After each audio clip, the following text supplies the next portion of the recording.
got some splainin to do. How exactly did an illegal wanted for terrorism get a CDL license? The Chinese government is using threats and secret police to cancel a film festival right here in the U.S. Seriously. And 'tis the season, it's here. Thanksgiving side dishes that deserve the spotlight. One of which I have a real problem with, but we'll see. For some reason, it seems to be popular. Yes, the important stuff we're talking about. Well, we do have some important stuff. Welcome to the Jay Sheldon Show. Happy Friday. It is a Friday. The weekend is staring us in the face. One more day to get through, and then the weekend is here. Hope you got some good plans. Lots going on. We are less than a week away from Thanksgiving Day next Thursday, which is why we're covering the side dishes today. We figured we'd give you a little time to go shopping if you haven't done that already. And don't forget, please, always reminding you, I hope you don't mind me constantly in your face about it, but it really, seriously, it helps the program a lot to get the word out there that we exist. So make sure you hit the subscribe, follow button, whatever it might be. We are live on Rumble and X, and there is a post-recorded show on YouTube. You can see this very show on YouTube. Go over there, hit subscribe. Like I always say, I don't care if you actually watch the show. If you want over there on YouTube, it'd be great if you did, but you don't have to. Just subscribe so we get our numbers up. And they are up, by the way. We're almost up to 1,000 subscribers over on YouTube, so thank you for that. All right. All of that and more, it's all coming up. Welcome in. Happy Friday. Breathe a sigh of relief for that. All right, somebody needs to do some splainin because this is not a good piece of news. This criminal, incredibly, the gold star on his license shows that he had enough documentation for PennDOT, that's the Pennsylvania Department of Transportation, to issue him a real ID. Now, this week coming up, some 73 million people are going to be traveling the roads for what is the busiest holiday season of the year. Heaviest travel Tuesday through Monday. So it's going on right now. That's according to the AAA. Drivers are going to share the highways with, sadly, an untold number of illegals driving 60,000-pound rockets known as semi-tractor trailer trucks. Now, we can extract from that from several recent arrests of truck-driving illegal aliens, they were found holding non-domicile commercial driver's licenses, known as CDLs, and the fact that California, as we've told you before, has admitted to issuing 17,000 non-domiciled CDLs to foreign drivers who may not be able to read road signs, previously drove in chaotic driving cultures. Trust me, I know from that. This nationwide non-domiciled CDL audit, Federal Motor Carrier Safety Administration, FMCSA, also identified Colorado, Pennsylvania, South Dakota, Texas, and Washington State as states with licensing patterns that are inconsistent with federal regulations. If you live in any one of those states, you better watch your butt when you are on the road. But these truck drivers are not just limited to those states. That's why they're driving tractor trailers across the country, so every single one of us lives are in jeopardy. ICE has, this is beyond belief. ICE has now arrested a accused terrorist of driving a big rig in Kansas. You see, Kansas was not on that list I just read. November 9th, this guy got busted illegally working as a commercial truck driver Bazarov, who is 31 years old, from Uzbekistan, Akror Bazarov, wanted in Uzbekistan for belonging to a terrorist organization, according to a statement from ICE. Uzbekistan authorities actually issued an arrest warrant for this guy in 2022 for being a member of a terrorist organization accused of distributing terrorist propaganda, calling for jihad online, and recruiting terrorists to join the jihad movement. Yeah, here, have a CDL, go drive a truck.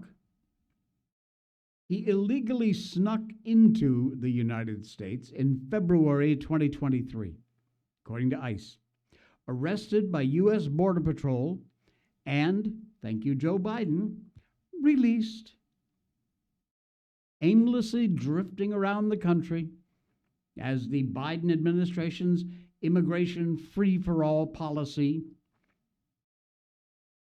Arrested, let go, have a nice day. Oh, and by the way, here's a CDL so you can drive a massive truck on our highways when you can't even read road signs. Now, it's worth mentioning that in Pennsylvania, to register to vote, you need to write down a driver's license or social security number on your voter registration form. This guy may very well have had both. Incredibly, the gold star on the upper right corner of his license shows that he had enough documentation for the Pennsylvania DOT to issue a real ID license. It's good until January 2029. The non-domiciled CDL and the real ID are supposed to only be issued to lawfully present non-U.S. citizens. This guy was none of that. If you are here illegally, which he was, and still is, although he's in jail, you are not entitled to the license. In fact, you're not entitled to work at all. Pennsylvania DOP issued a statement calling for an investigation into how Bazarov was granted a license.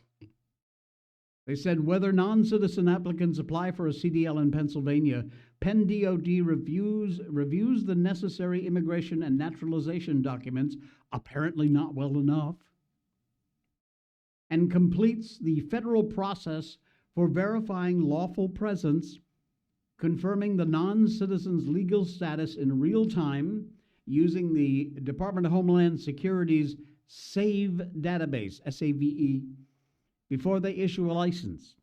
Alex Campbell, press secretary for DOT in Pennsylvania. He said if the applicant clears the SAVE process, confirms they're residing here in the U.S. under legal status, he wasn't, and he successfully meets all the criteria, they issue a license. The Penn DOT completes these checks to confirm legal status with the federal government every time they issue a license to a non-citizen, and have done so without exception in 2025. So what Pennsylvania DOT basically is doing is saying, hey, not our fault. It's the DOT. It's the federal government. It's their problem. They've issued in Pennsylvania about 12,000 non-domiciled CDL, commercial driver's license permit, commercial learner's permit. September, Pennsylvania stopped the issuance of all non-domiciled CDLs. The U.S. Transportation Secretary Sean Duffy announced in September an immediate plan to restrict who is eligible for these non-domiciled CDLs. At that point, they'd identified at least 5 fatal crashes since January involving non-domiciled CDL holders. You've seen some of them online. They are horrific. They have killed many people, families. Of course, they challenged that plan in court. That's all they do, lawfare. It's right now in the Court of Appeals for the District of Columbia. License to operate a massive 80,000-pound truck are being issued to dangerous foreign drivers who have no right, none, to be on the road. Certainly not one with an 80,000-pound tractor trailer. It is a direct threat to you, to me, to families, to everybody who uses our highways. And right now, 'tis the season. Our highways are jam-packed more than any time of year. And these illegals are out there. And by the way, we have no idea exactly how many CDL holders are in the U.S. without permission. We don't know the real number. Nobody has it. Obviously, some of these rule breakers are on the road. October, Jasanpreet Singh of India, charged with vehicular manslaughter, gross negligence, and DUI, driving under the influence, causing injury after the truck he was driving crashed into the vehicles in front of him, killed 3 people, severely injured others. That, the San Bernardino District Attorney's Office said in California. He illegally entered the U.S. through the wide-open southern border during the Biden administration, of course. Borko Stankovic from Serbia, Montenegro, arrested October 15th, reckless homicide, criminal recklessness. He was driving a truck in Indiana without a valid commercial license. Truck swerved into oncoming traffic, collided with a Subaru Crosstrek, and killed the driver. He'd been illegally in the U.S. since 2011. 3-day crackdown in Oklahoma. I think I told you about this when it happened. Interstate 40, I did. 120 illegal alien arrests, including 91 of them operating trucks without a CDL. The average, 40 arrests a day. And that's on just one highway in Oklahoma. You got to know the highways are full of other ones out there. This is just one highway. How many of them can read the road signs? Very few. How many use their CDL number to register to vote? How many are wanted terrorists? We just showed you one. Wanted in Uzbekistan for terrorism. And what happens when an activated terrorist gets the keys to a 40-ton 18-wheeler, maybe hauling propane, hydrogen, chlorine? Think about it.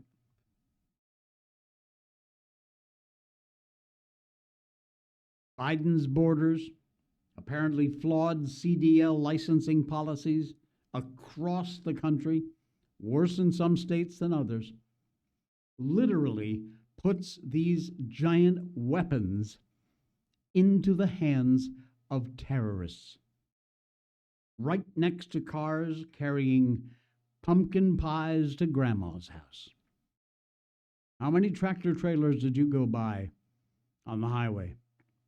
And how many of those drivers shouldn't be on the road at all? Think about it. This is a scary time, my friends. Unbelievable.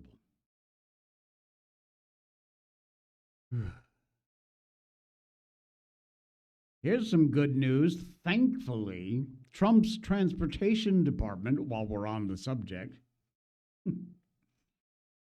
bringing back shaming.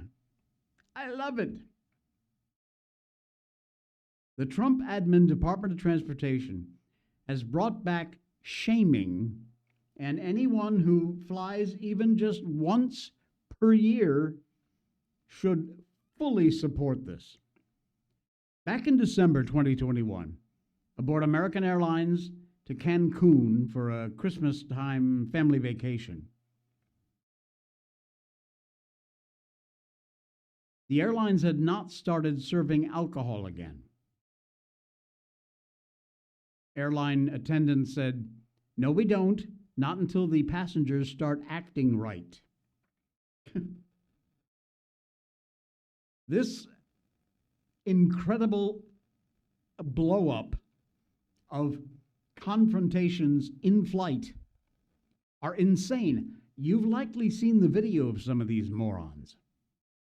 They're on social media all over the place. Travelers screaming at each other, fighting with the air crew.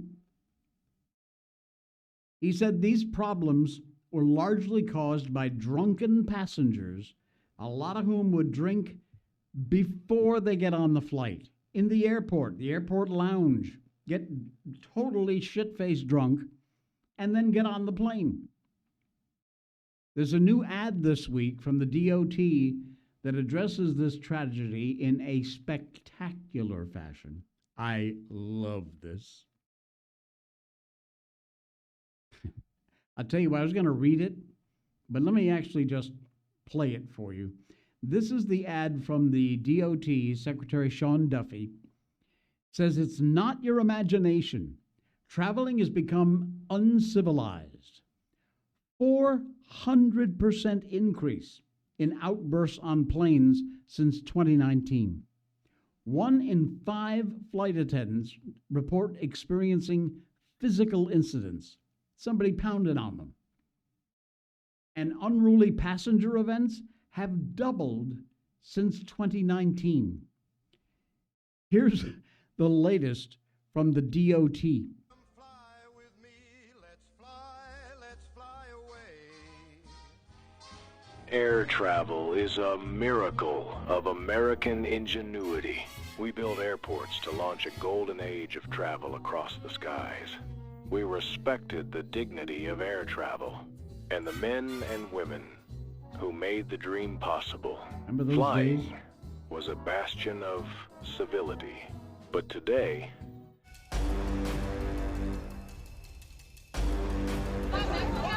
Don't touch me.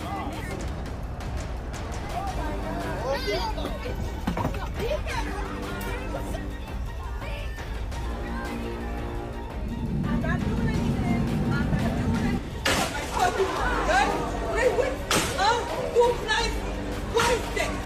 I'm allowed to put my seat back. but manners don't stop at the gate. That's right. Manners don't stop at the gate. Things aren't what they used to be. Some would call it the golden age of travel. Let's bring civility and manners back. Ask yourself, are you helping a pregnant woman put her bag in the overhead bin?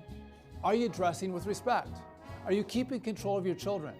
Are you saying thank you to your flight attendants and your pilots? Are you saying please and thank you in general?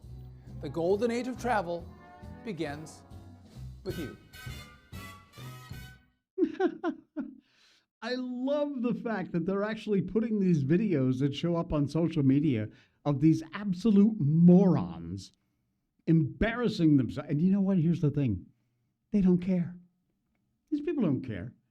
They think it's cool. Oh, I went viral for pounding on a flight attendant. What the hell is the matter with these people these days? Well, this shaming thing is fantastic. What makes the ad so effective, ironically, is that the viewers necessarily feel a sense of embarrassment, I would hope. Probably, as I said, for some, they really don't care. They're proud of the fact. If not for themselves, then for other air travelers they've got to associate with, even just by proximity. 100% increase in unruly passenger events in 2024 compared to 2019. 100% increase. That's where we are as a society right now. You should be ashamed. Not you, because I know you're good people. How did we allow ourselves to get here? How, huh? I wish I knew the answer to that. This is the United States of America, folks. This isn't the deserts of Niger. Show some class, huh? May not be first, but that doesn't matter. Even if you're flying economy on Spirit Air, you can still have some class. You know what? When I fly, I always dress up. I put a button-down shirt on, long pants, shoes. You'd never know that. You see some of these asses. Unbelievable. Tasteless air travel. It's almost not worth it to travel these days based on what you've got to actually go through. Unbelievable. The clown show continues. And we're going to tell you all about that coming up in just a bit. Right now, we're going to tell you about Patriot Mobile. Folks, whenever somebody goes viral, rest assured, frauds are going to jump on the bandwagon pretending to be patriotic companies. They are not. They are absolutely not. And Patriot Mobile is a company that believes in what we believe in. They are the nation's only, and when I say only, I mean only, Christian conservative wireless provider. For more than 10 years, Patriot Mobile has been America's only Christian conservative wireless provider. They are right there with us in the fight. They support the First and Second Amendment. They support our right to life. They support the military, first responders. Getting signed up is very, very simple. They have a 100% U.S.-based client customer service staff. Speak your language fluently. You keep your phone. You keep your phone number. The only thing that changes is what company you're paying your bill to every month and where that money goes. Every company sends a portion of their profits to some cause or the next. But a lot of these companies are sending your money to these woke lefty causes. And you don't want that. You don't need that. You don't want to be a part of it. Patriot Mobile does not do that. Yes, they donate some of their profits, but they donate it to causes you and I believe in as Christian conservatives.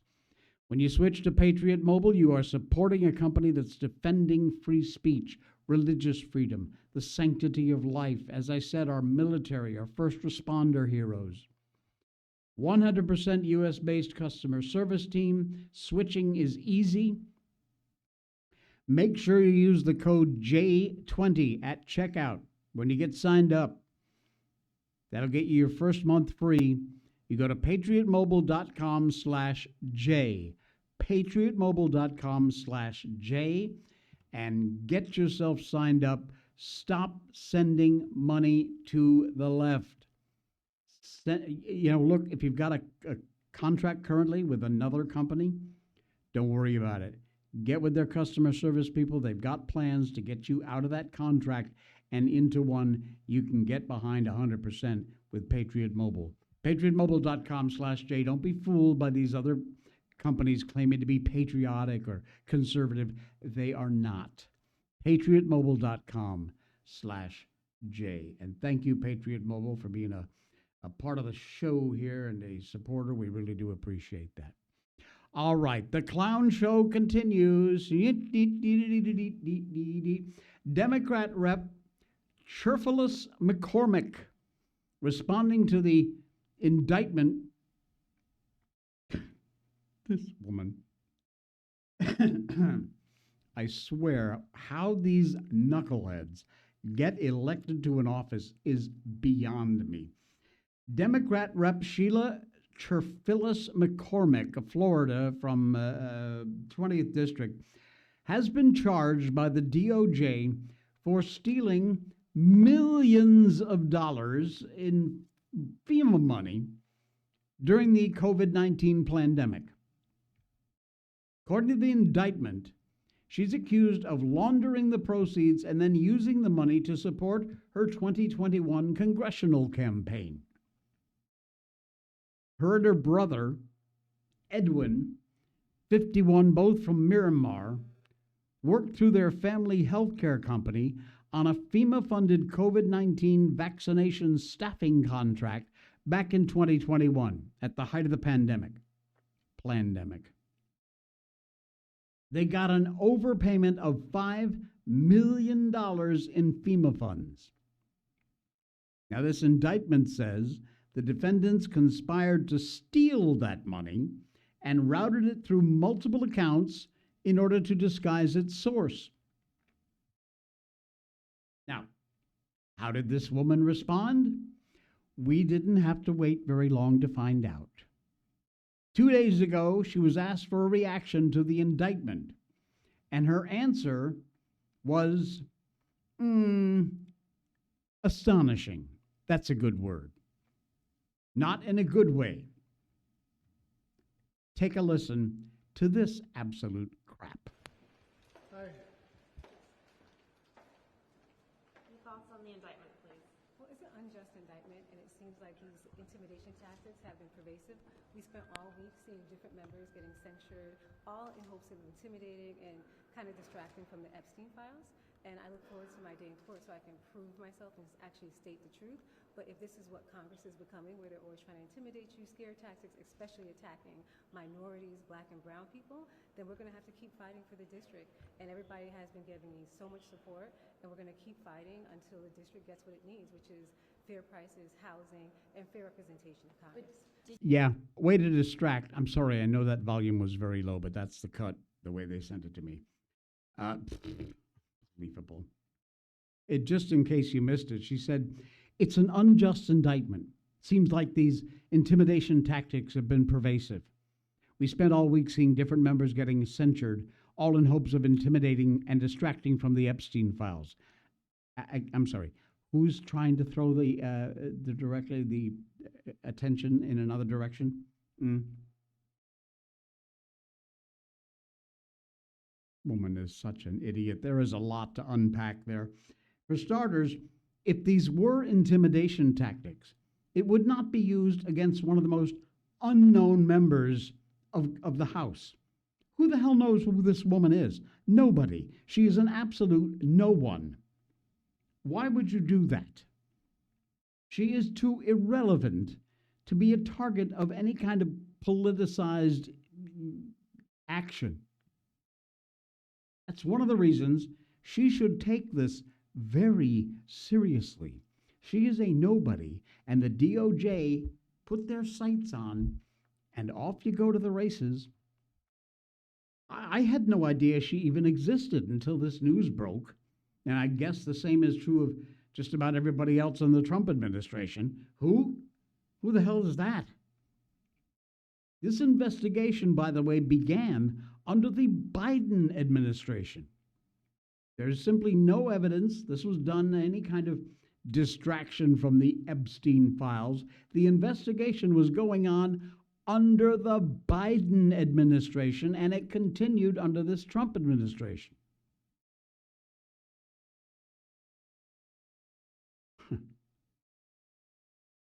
Oh, man. Well, all I can say is thank God for these people, because if it wasn't for these idiots, we'd have almost nothing to talk about. We'd be doing cat and doggy videos for an hour. Well, we got another crazy lefty who's running for Congress, and this time, it's in a red state. Oh, yeah. You can pretty much track the radicalization of the Democratic Party in modern times. 2016, Bernie Sanders called himself a Democratic Socialist, took people aback just a bit. Now Democratic Socialists are coming out of the woodwork. They're everywhere. They're like cockroaches. They won't go away. And even as these Democrats, who still may be in the DSA closet, or maybe they just don't lean that far left, now have no problem crowing about all the things they hate about America. Really? The latest example, Tennessee's upcoming special election. Democrat candidate says listen to this, she hates everything about the largest city in the district she's running in. Democrat Afton Ben, running in Tennessee in the 7th District special election. The problem is, she says, she hates the place she represents, or she wants to represent. I hate the city, she says, the Bachelorettes, country music. I hate all the things that make Nashville, Nashville. I've been heavily involved with the Nashville mayoral race because I hate the city, I hate the Bachelorettes, I hate the pedal taverns, I hate country music, I hate all of the things that make Nashville apparently an it city to the rest of the country, but I hate it. Yeah, I'm that girl at the airport that all these Bachelorettes are giddy walking out in their two-toned colored Pantone pink shirts, and they walk out and they're like, oh my god, Nashville is so bad! They're so loud. Yeah, loud and annoying, I might add. Voters in Tennessee's 7th Congressional District going to go to the polls in just a few weeks, December 2nd, and elect a representative to replace outgoing Rep. Mark Green, who's a Republican. He retired from Congress in July, went into the private sector. The general election is going to pit former Republican State Commissioner Matt Van Epps against this moron, who hates her city. Hates everything about her city. She has a pretty curious campaign message. Sitting in the heart of the very district she wants to represent, the great city of Nashville. What's the first thing you think of when you think of Nashville? Of course, country music. Places like the Grand Ole Opry come to mind right away. Traditions, values you hear in country music. But she says she hates all of that. She comes right, you just heard her. I hate it. She made those comments. This isn't the first time she's made herself internet famous either. Back in May, she recorded herself and a friend stalking the Tennessee Highway Patrol. Her and her friend made it abundantly clear her mission was to impede law enforcement from doing their job, specifically when it came to illegal immigrants. Here we go. In addition to hating everything Nashville has to offer, she also hates sororities, which in the South, you don't muck around with sororities. They have a very long tradition down there. She had this to say about sororities. I lived in the sorority house. I mean, what a staple of white supremacy are Southern sororities. I hate everything about the people I want to represent. What? And you people are going to actually vote for this person? Are you nuts?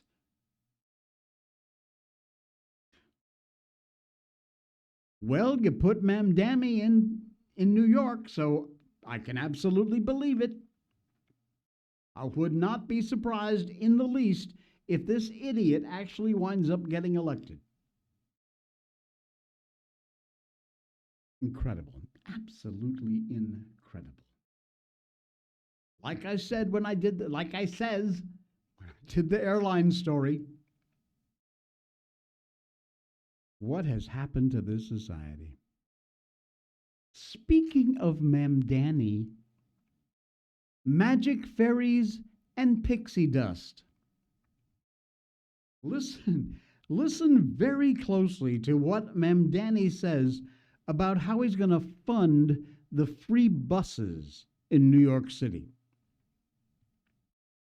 Mayor-elect, New York City, and unfortunately, New York, you are about to find out exactly what kind of a bad choice you made.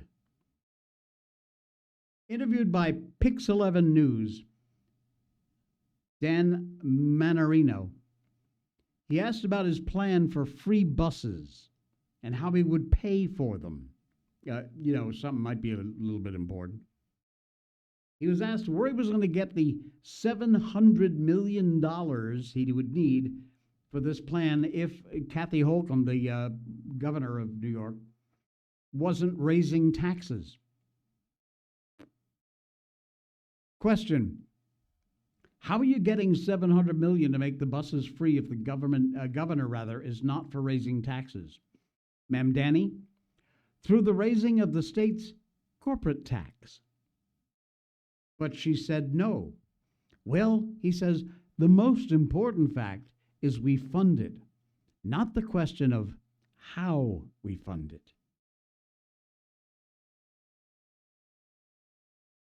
I'm kind of thinking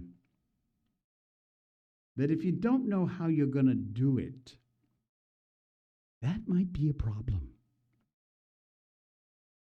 I'm sorry, that's just a little logical, which, doesn't much exist anymore.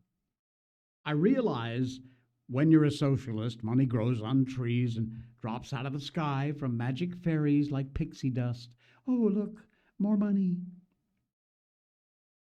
Most of the rest of us have to figure out exactly where our money's coming from and where it's going. We're going to support the things we want to support.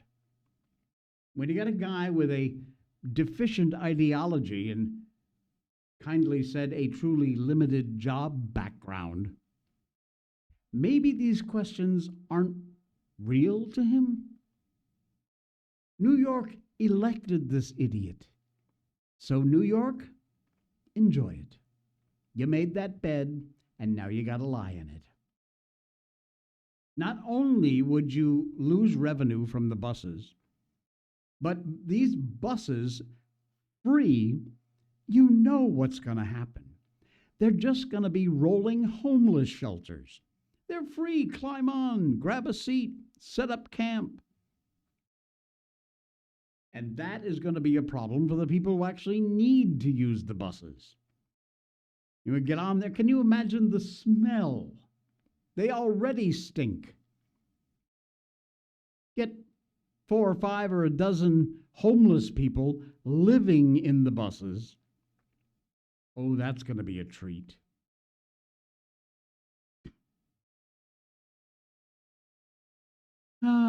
Yeah, it's all fairy dust. Like I said, I couldn't be happier, New York. You get exactly what you deserve. Live with it. Idiot. All right, here we go again with the district courts and Trump's National Guard. A federal judge, when it starts off like that with the headline, you know it's going to be a drama. A federal judge says no to Trump's D.C. National Guard deployment. Look, I know this is going to come as a shock, but a federal judge in D.C. has ruled that President Trump's deployment of the National Guard in the district in D.C. is illegal, and he's ordered a halt to the Guard's deployment. Right since they've cleaned up the streets, it's actually semi-safe to go for a walk in D.C. Thanks to this federal judge, not for long. Idiot Judge Jacob,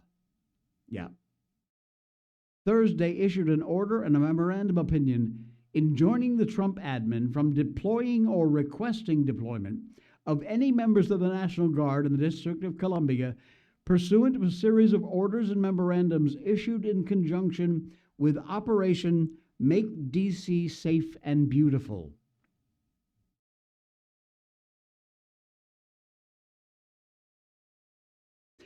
Cobb also granted the administration's request to administratively stay her order, and so it will not take effect for 21 days, which gives the administration a chance to file an appeal with the Court of Appeals in D.C. We can expect it will very shortly. Meanwhile, we are waiting for additional rulings from the 7th and the Ninth Circuits, and the Supreme Court, in fact, on several of the National Guard deployments. We will keep an eye on this. We'll let you know what's going on. But if this goes through and they've got to pull the National Guard off the streets of D.C., trust me, it's going to go back to the way it was in the blink of an eye. Incredible. Incredible. Here's one that really bites my ass because, as you know, among the other things that I do in my life, besides this live podcast, I do voiceovers for film and commercial work. By the way, remember I told you about our new Burger King ads? They're out. I don't know. I didn't take too much time. I'll set it up for next week sometime. I'll play them for you. They came out really great. They're very cool. Anyway, among the other things I do is direct films, and I've done a couple of short films which have been entered into festivals, have not won anything, okay, just being honest, but they were accepted into some film festivals. So I have a place deep in my heart for these film festivals. They are amazing, and it is a great honor to get accepted. I mean, it's like they say, oh, it's an honor just to be nominated. Well, that's not bullshit. It's actually true. To be accepted into a film festival is kind of like being nominated for something. They think your film is actually good enough to be shown at the festival, which is fantastic. Get this. According to this report, the Chinese government has used threats and the secret police to cancel a film festival right here in the U.S. This is not a Chinese film festival in China. It's a film festival here. And they managed to get it canceled. The Indie China Film Festival, the U.S. forced to cancel it this week because of harassment backed up by the Chinese government against the organizers, the filmmakers, and, perhaps worst of all, their families. These people have no soul. The inaugural Indie China Film Festival, set to run November 8th to the 15th in New York City, organized by Zhu Rikun, Chinese producer, filmmaker. He fled China in 2014 after authorities shut down 2 of his films, or film festivals, back at home in China. Now they're doing it here. That's how far their reach goes. He self-funded the festival, bolstered by a few small donations, various viral platforms for independent Chinese filmmakers in the U.S. These filmmakers very often faced unbelievable censorship,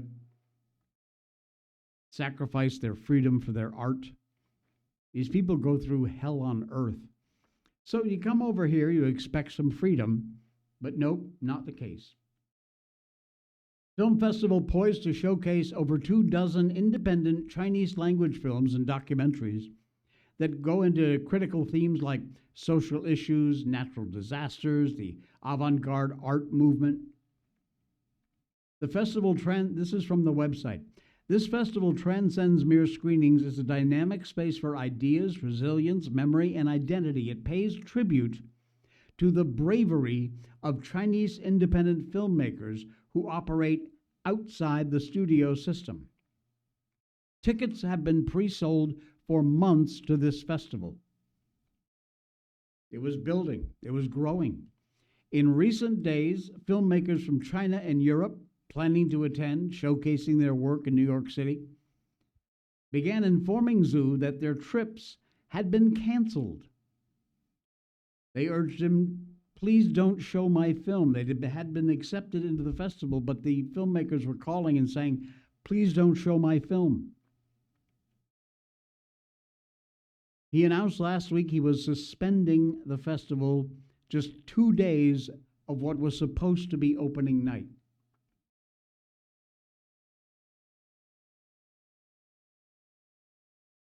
Nikkei Asia, the news site, said he had received persistent messages that pressured him to cancel the event. And his family and friends in China were getting similar verbal intimidation. So he began the process of refunding the ticket money to all the people who'd bought them. But the Chinese government put this kind of pressure not just on him or people who bought tickets, but the filmmakers themselves and their families. As I says, these people simply have no soul. Unfreaking believable.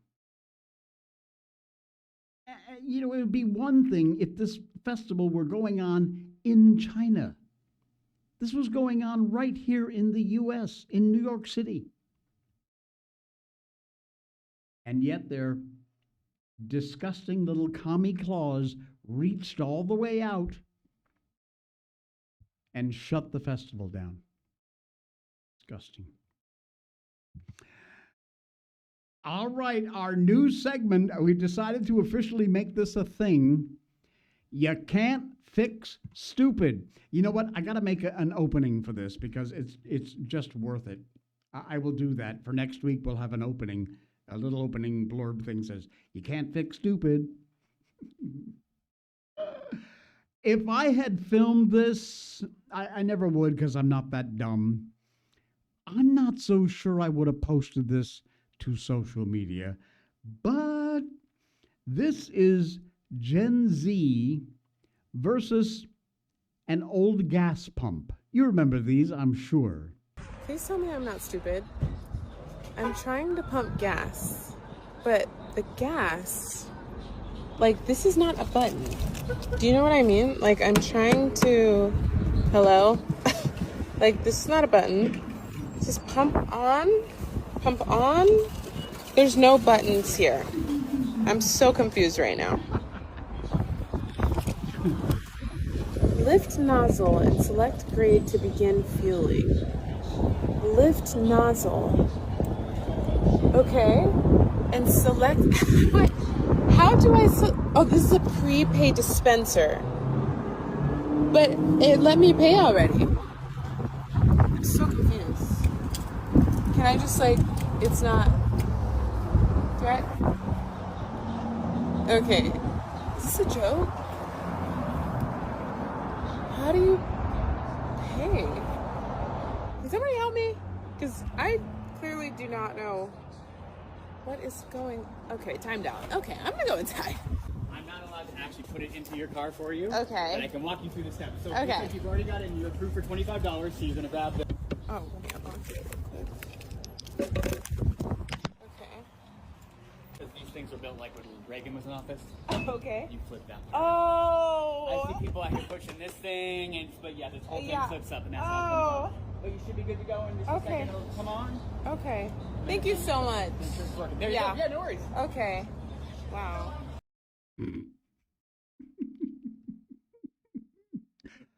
You can't fix stupid, okay? Oh, man. All right, one more before we go because, it started. It is less than a week before Thanksgiving Day, next Thursday, and side dishes, which in spite of, do you do turkey or ham? We always did turkey at my house, always. I haven't had a roasted turkey in many, many years. At this point, kind of decades. I would die for a roast turkey. You can't actually order them online here, but I'm a little doubtful about that. But anyway, if there is one fall tradition that Americans cherish, is eating a big dinner on Thanksgiving next Thursday. 46 million turkeys, they estimate, will be roasted, sliced up, served alongside mashed potatoes, stuffing and gravy, my favorite. And if you're lucky, there'll be leftover turkey sandwiches. Oh, turkey sandwiches with mayonnaise, a little salt and pepper, maybe a little slice of some mild cheese, and cranberry sauce. Oh, yeah, gotta have that in there. Turkey is the star of Thanksgiving, of course. But let's be honest, it's the savory side dishes that make this holiday dinner an amazing and sometimes overwhelming feast. According to the Campbell's Company in 2025, their State of the Sides report, side dishes, 63% of Americans prefer side dishes over the entree, over the turkey at Thanksgiving. That is up 56% since last year. Nearly half of us, 47%, say we would be perfectly content to forget the turkey and just fill up on the side dishes.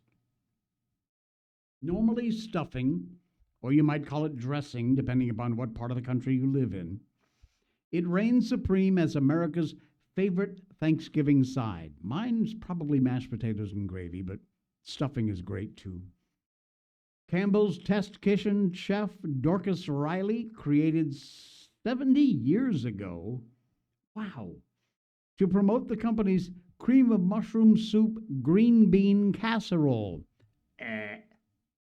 No, thank you. Oh, man. No, seriously, that would be my least favorite. Others, mashed potatoes is a top 3 pick in 44 states. Sweet potatoes, top 3 in 24 states. I'll do sweet potatoes if you've got real maple syrup for them, and butter, real butter. Here's one that I don't know where this came from or how this snuck in. It was never, ever a thing in my house growing up, but apparently these days it is. Mac and cheese. What? 50% of the nation believes mac and cheese should be a staple on every holiday table. Where the hell did mac and cheese come from? I don't know. Of course, the best holiday sides are all made from scratch. 81% of Americans say the best way to show your love for your family and friends is cooking for them. I would tend to agree with that. Turkey gravy. Wow. If there's one thing cooks fear on Thanksgiving, it's having to make gravy with the drippings. Not easy. There's very simple recipes. You can find them out there. You got the luxury of online. So no excuses. Make it homemade. They've got a whole bunch of candied yams with red curry maple compound butter. Oh my, that just sounds good. And there it is, Tinny's mac and cheese. Ugh. Like I said, I don't know where this came from, but apparently mac and cheese is a thing. What are you having on your Thanksgiving table this season? Mac and cheese? I don't know. We don't do a whole lot for Thanksgiving here, but I'm double thinking now. Maybe because I don't have an oven big enough to actually roast a turkey, even a small one. I've got a hot air cooker thing, but I don't think that's big enough to fit a turkey. Maybe I will do that this year because it's been far too long since I had turkey. All right. Whatever your plans, I hope you enjoy it, and I pray that you're able to do that with your family. We'll talk more about it when we get closer to next Thursday. That's all for today. Thank you so much. It's a Friday. That means the weekend is here. Spend it with someone you love. Enjoy the rest of your Friday. And we'll be right back here on Monday with another edition of the Jay Sheldon Show. Thanks, folks.